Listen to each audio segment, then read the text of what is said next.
Hello guys. This is Benzis. You are doing O-level for Mathematics with Benzis. I'm based on syllabus D, Cambridge, and ZIMSEC, New General Mathematics. Fine. So under directed numbers, there are some topics that I'm going to take you through. I think we are all going to follow up here as I demonstrate some of these mathematical concepts. First of all, we've got prime numbers. Prime numbers, these are numbers that don't have factors. Their factors are only one in themselves. These prime numbers, they start from 2, 3, 5, 7. Then be in mind, guys, these are prime numbers. 2 is both a prime number and an even number. Take it from the definition. What is a prime number? A prime number is a number that is only divisible by 1 and itself. Therefore, 2 is only divisible by 1 and itself. So in this case, we are going to consider 2 as a prime number. I think that one is understood. Then we are now moving on to your area number 2. We've got even numbers. 2, 4, 6, 8. These are even numbers. If I talk of even numbers, these are numbers that can be divided by 2 without leaving any remainder. Then number 3, we've got odd numbers. We've got two distinct types of odd numbers. We have odd numbers that are prime and odd numbers that are not prime. So what you have to understand, based on odd numbers, 5 is also an odd number, but an odd number that is prime. So in this case, I'm going to give you odd numbers that are not prime. 9, 15, 21, 27. Okay, guys, basically, what is an odd number? An odd number is a number that can be divisible by other numbers, but when divided by 2, it leaves a remainder. For instance, we've got 9 here. 9 is divisible by 3, but we can't divide 9 by 2 without leaving a remainder. Let's move on to 15. 15 is divisible by 3 and 5. But when we divide this 15 by 2, it's going to leave a remainder. Then let's move on to rational numbers.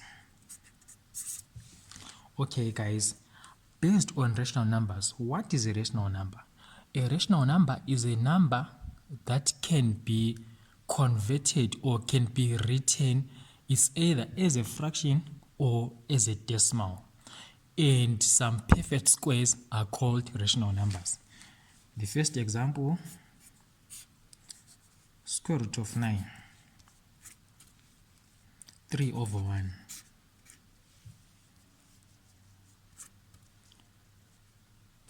5.5. These are examples of rational numbers because square root of 9 can be written, can be expressed as what? Can be expressed as 3. 3 over 1 can be expressed as 3 again. Then 5.5 can be written as either as a decimal or as an improper fraction. It means that we can write it in another format. Fine. Let's move on to number 5. Irrational numbers. Irrational numbers, these are numbers that cannot be expressed in any other format. For instance, we have got pi. Pi is an irrational number because we have got an estimated value of pi. Then we've got a root of an undefined square. You can put 7 here. This one is an irrational number because you can't define the root of 7. These are called what? These are called irrational numbers. They cannot be written in any other format. Okay, guys. So from this concept, let me take you to the use of signs. Let me divide here. I'll divide here. Okay, based on the use of sign, there are some principles that you are supposed to follow here. For instance, it's number 1, minus times minus equals plus. Minus times plus equals minus. Minus plus minus equals minus. Minus divided by minus equals plus. A minus divided by a plus is equal to minus. Minus minus is equal to plus. Okay guys, from these signs, there is this other concept that tend to contradict most of O-level students, especially when dealing with positives and negatives alone, excluding multiplication and division signs. I'm going to clearly explain it down here so that you follow it. Okay guys, so from this stage, I'll give you some hints that you're supposed to understand based on signs. Okay, firstly, minus 2 times 5 is equals to minus 10. What you have to understand here is that any number, as long as it doesn't have a negative sign, it's considered to be positive. In this case, our positive sign is not written, but is there. Okay, so in this case, the concept is minus times plus is equal to minus. Then I'll do it again using negatives alone. Minus 2 times minus 5 is equals to 10. Even if you say plus 10, it's still okay, but under normal circumstances, to really indicate that you are now ordinary, I don't think it's necessary for you to write plus 10. It's normally just 10. Okay, we're still continuing, guys, from where we left. The other example that I can give you is minus 8 divided by minus 4. It's equals to minus 8 over minus 4. These negatives will cancel out automatically. Then 4 into 4 is 1. 4 into 8 is 2. So our answer is equals to 2. The other one is minus 8 divided by 4 is equals to minus 8 over 4. 4 into 4 is 1. 4 into 8 is 2. In this case, our negative sign is not cancelled out. Therefore, your answer is equal to minus 2. That is your answer. Now, let me take you to this concept that I want you to clearly understand. I want to make it clear for every O-level student. I want you to understand this. Now I'm dealing with negatives and positives, excluding multiplication and division signs. Just try to be careful with these concepts that I'm demonstrating below. Minus 2 plus 4 is equal to. Okay, at this stage, bear in mind this, as long as you see a positive and a positive and a negative sign, you will never add. You always subtract. Then take the sign of the bigger number. That sign, it will be used in your final answer. So the concept is, the bigger the number, the greater the sign. But you always do what? You always subtract. So in this instance, it's minus 2 plus 4.